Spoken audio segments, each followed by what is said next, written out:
Le montage de l'exposition sous l'égide de Mars Armure des Princes d'Europe vient de s'achever. Les dernières pièces ont été installées, c'est l'heure du vernissage et de l'ouverture au public.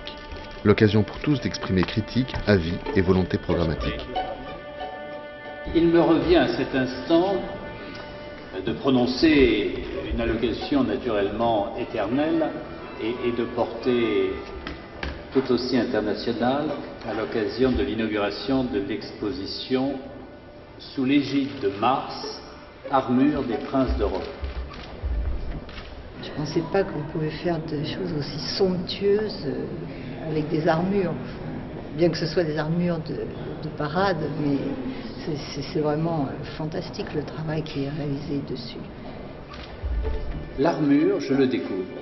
C'est la force de votre exposition et d'abord et avant tout un outil de communication, l'expression pour un pouvoir politique de son projet, la possibilité d'établir un lien avec les sujets dont il a la charge et sur lesquels il exerce son autorité.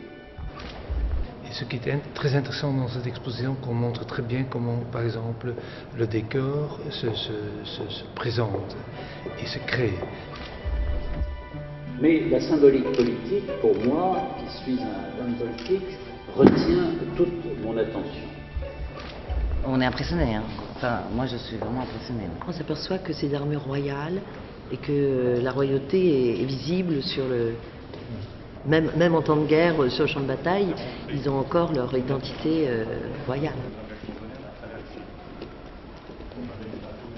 Nous sommes les détenteurs et les responsables d'un immense patrimoine et nous avons le devoir absolu, naturellement, de le transmettre, mais bien plus encore de le faire vivre en faisant en sorte que de génération en génération, chacun puisse partager ce formidable patrimoine qui est l'histoire même de notre pays.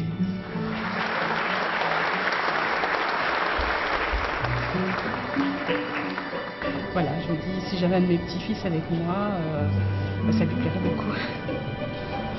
C'est vraiment magnifique ce qu'ils arrivaient à faire à cette époque, parce que maintenant on fait plus ce genre de choses et je trouve ça vraiment dommage parce que ça, vraiment je trouve ça magnifique.